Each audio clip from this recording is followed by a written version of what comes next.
इहाँ राज हमार चलल बाया हमारे ही चली। ढेर अइले गइले गुंडा माफिया कटने बाहुबली, केहू के बस के चीज नइखे। इहाँ राज हमार चलल बाया हमारे ही चली।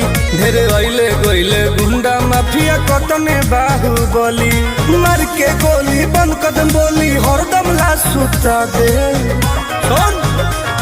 माहौल जवन बदलियो के दुनिया से उठा दे, माहौल जवन बदलियो के दुनिया से उठा दे।